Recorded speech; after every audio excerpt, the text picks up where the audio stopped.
Hey YouTube, so what are my thoughts on the Tenacious line, as they sometimes commonly refer to it, the budget line that Spyderco puts out?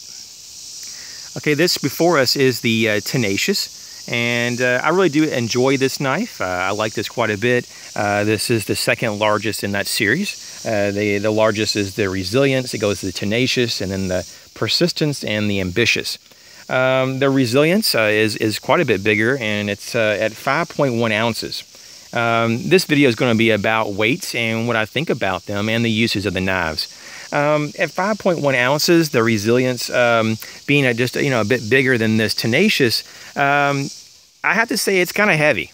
Something that I wouldn't, it's just too heavy for me personally for everyday carry, and the knife is kind of big.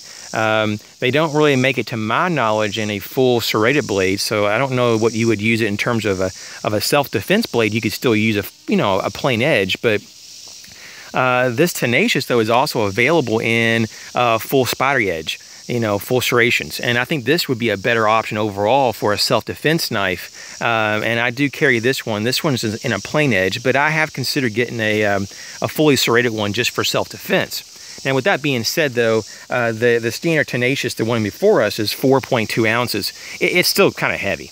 It's not unbearable. I do carry it maybe like 10 to 15% of the time in my rotation of my everyday carry, but I will be honest with you, it's a little bit heavy.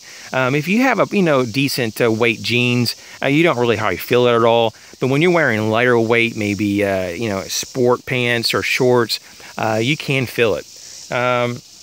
The next step down from the Tenacious is the Persistence, and that's at 3.7 ounces. Not much lighter, really, than this. And it's just a hair smaller, too. People think it's a lot smaller, but it's actually just a hair smaller than the Tenacious. And what I would have to say is, it's probably a little bit easier to carry and more carryable overall. But,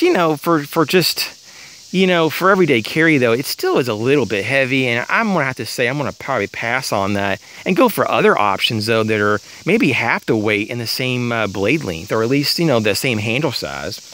What about the Ambitious? That's about the same size of a Dragonfly, the Dragonfly 2, and there's other ones, like the Techno, I believe, that Spyderco makes. The Ambitious goes right at 3 ounces, according to their site, and is substantially smaller than the Tenacious. It's an option, but it's roughly 3 times the weight of some other Spyderco knives in the same in the weight category, such as the Dragonfly series. So, yes, it's a lot more inexpensive than the Dragonfly. You can get like at least 2 of the Ambitious for the price of a Dragonfly, but it's a very small knife, and it has a lot of weight to it.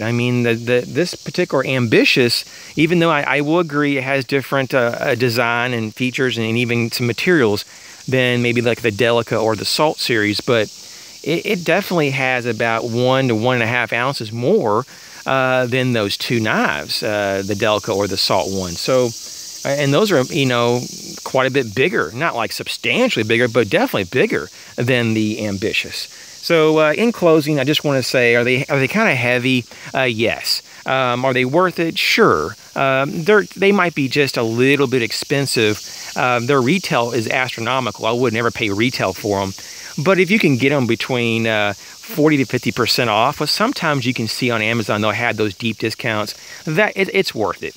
But overall, though, it is a little bit of a larger knife, at least the profile of them, and a little heavier for the size. The blades, because they are pretty much, as we know how these work, the entire length of the blade is an edge. There is no, choil or anything on the blade itself, and so you have a full-length cutting edge, which is very awesome. So I do like that.